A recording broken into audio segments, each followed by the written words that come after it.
이번 이야기는 조금 복잡하고 어려운 내용이지만 열심히 설명해 보겠습니다. 여러분은 글루텐이 무엇인지 아십니까? 그리고 글루텐 민감성이란 말을 들어보신 적이 있으신가요? 글루텐은 밀, 호밀, 보리 등 곡물에서 발견되는 식물성 단백질로 인체 소화 효소에 의해 분해되지 않는 물질입니다. 이 단백질이 물과 혼합되면 점성을 증가시켜 첩착제처럼 끈적끈적한 물성을 보여주기 때문에 밀가루 반죽이 탄력과 졸깃함을 갖게 되는 것입니다. 그런데 문제는 글루텐이 일부 사람들에서는 민감성 반응을 일으켜 소화장애 및 기분 정서장애, 면역질환 등을 일으킨다는 사실입니다. 그래서 현재 많은 사람들이 글루텐을 의도적으로 먹지 않으려 피하고 있습니다. 글루텐이 일으키는 가장 대표적인 질환이 셀리악병입니다. 그렇지만 이 병의 진단 기준은 매우 엄격하여 이에 해당되지 않으면서도 글루텐을 의도적으로 먹지 않으려고 노력하는 사람들이 많이 있습니다. 그런 사람들 중에 가장 대표적인 것이 설사를 자주 동반하는 과민성 대장증후군 IBS 환자들입니다. 그리고 소장 속에 유해한 장내 세균들이 번식하는 SIBO 환자들도 글루텐을 피하고 있습니다. 그러나 이런 증상을 일으키는 주범이 꼭 밀 속의 글루텐 성분이 아니라 다른 성분일 수 있다는 주장이 나와 이를 소개드리고자 합니다.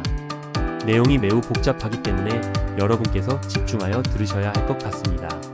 좋아요와 구독 버튼을 눌러주시고 주변에 이 내용을 필요로 할 것으로 생각되는 사람이 있으면 그들과도 공유하여 주시길 바랍니다.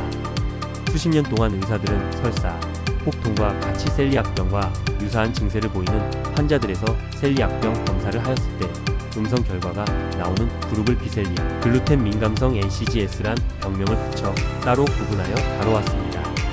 그렇지만 이 질병군에서도 주된 원인은 여전히 글루텐이라 믿어왔었습니다. 그러나 새로 나온 연구에서는 이런 질병군에서의 원인이 글루텐 자체가 아니라 다른 요인들에 의해 비슷한 증상들이 일어날 수도 있다는 사실을 가설로 제안하고 있습니다. 최근 멜버른 대학교를 주축으로 호주의 여러 대학들이 연합해서 진행한 연구에서 비셀리악, 글루텐 민감성 질환에 대한 실체를 보다 분명하게 이해할 수 있는 의견을 내놓았습니다. 현재 전 세계 성인의 약 10에서 15% 정도가 글루텐이나 밀에 대한 민감성 반응을 가지고 있다고 스스로 보고하고 있습니다. 그러나 이들에게 이중 랭덤 시험 조건 하에서 여러 요인들을 테스트해 보았을 때 글루텐에 특이적으로 반응하는 비율은 겨우 16에서 30%에 불과했다고 합니다. 그러나 대부분의 참여자들은 연구를 위해 제공된 음식에 글루텐이 포함되어 있든 없든 동일한 위장관 불편함을 경험하였다고 말하고 있습니다. 그래서 연구자들은 이들이 경험한 증상들이 밀 속의 다른 성분, 특히 포드맵 계열의 발효성 탄수화물의 일종인 프록탄으로 인해 발생되었거나 또는 장이 불편함을 인식하는 방식에 미치는 뇌의 강력한 영향으로 인해 발생되었다는 가정을 세우게 되었습니다. 그래서 이 연구자들은 일반적으로 알고 있는 사실과 달리 대부분의 비셀리악, 글루텐 민감성 환자들이 글루텐에 반응하지 않았으며 흔히 포드맵으로 알려진 발효성 탄수화물 성분과 다른 밀 성분에 대한 반응과 이 사람들이 과거 경험을 통해 터득한 음식에 대한 기대와 그 경험에 대한 불편한 기억들이 합쳐져서 셀리악병과 유사한 증상들을 유발시켰다는 주장을 하게 된 것입니다. 이런 주장을 뒷받침해주는 비슷한 연구들은 이미 여럿 나와 있었습니다.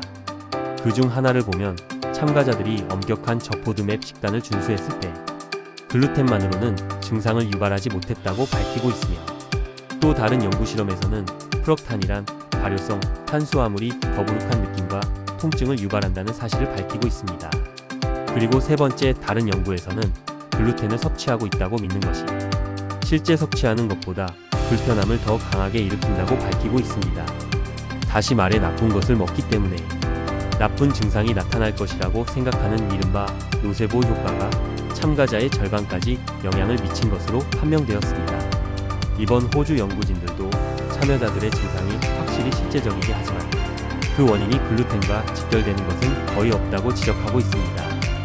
대신 호주 연구자들은 비셀리악, 글루텐 민감성 NCS 질환 카테고리가 과민성 대장증후군 IBS와 같은 광범위한 장내 상호작용 장애의 일부로 평가하였습니다.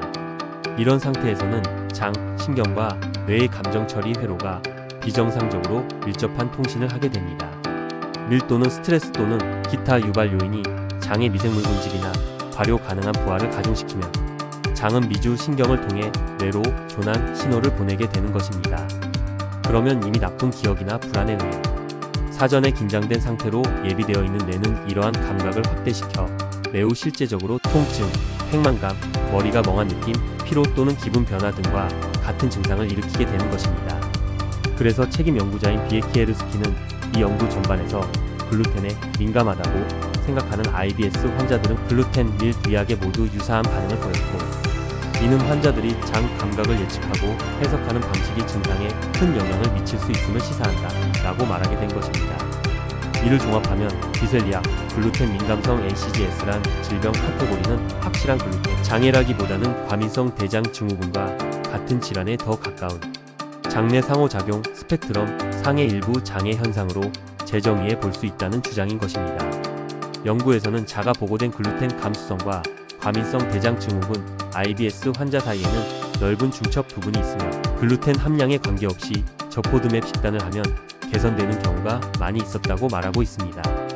그리고 피로, 두통, 근육통과 같은 장 이외의 증상들도 흔하게 나타나지만 이런 경우 글루텐이 직접적으로 신경계에 영향을 주어서 그런 것이라는 증거는 아직 없다고 밝히고 있습니다. 다만 안타까운 점은 현재까지 비셀리악, 글루텐 민감성 ACGS에 대한 뚜렷한 바이오마커가 없으며 장투 과성 정도를 나타내주는 조눌린 수치라든지 또는 염증성, 사이토카인 수치를 신뢰할 수 있는 지표로 사용하기에는 너무 일관성이 없다는 사실이라 할 수 있습니다. 그 결과 비셀리악, 글루텐 민감성 ACGS를 진단하려면 임상의사가 먼저 셀리악병과 밀 알레르기를 배제한 후 블라인드로 저포드맵 기반 식단을 통해 글루텐 노출 과정을 거쳐 이 질병 카테고리의 진단을 내릴 수 있습니다. 그래서 향후 과학자들이 확실한 바이오마커를 지목할 때까지 비셀리악 글루텐 민감성이란 진단 카테고리는 특정 질병이 아니라 장내 연결 장애 스펙트럼의 일부로 봐야 할 것 같습니다.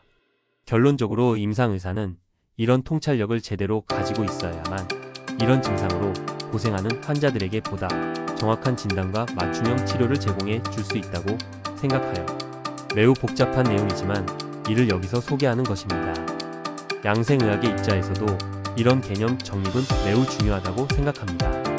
왜냐하면 양생의학은 항상 개인별 특성에 맞춘 증거 기반의 접근 방식을 추구하고 있기 때문에 시기 제한을 불필요하게 확대시키는 것을 결코 원치 않기 때문입니다.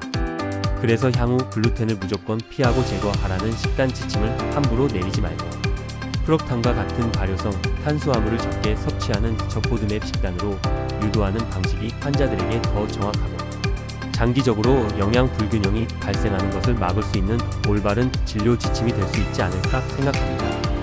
현재 전 세계적으로 수백만 명의 사람들이 글루텐이 장점막에 해를 끼친다고 생각하여 이를 피하고 있습니다. 그렇지만 이번 연구를 통해 우리가 이들이 경험하는 불편함이나 심각한 고통이 실제 글루텐 작용 효과가 아니라 글루텐과 함께 혼합되어 있는 다른 발효성 탄수화물의 작용 때문에 그럴 수 있다고 하는 점을 확실하게 구분하여 이해하고 있으며 환자들의 건강 회복에 보다 과학적이고 실제적인 임상 도움을 줄 수 있을 것 같습니다. 물론 이를 위해 글루텐을 규정하고 분류하는 방법부터 뇌와 장, 연결 스펙트럼, 환자들의 심리적 지원까지 여러 분야에서 다학제적이고 다방면적인 접근과 진전이 필요할 것으로 생각됩니다.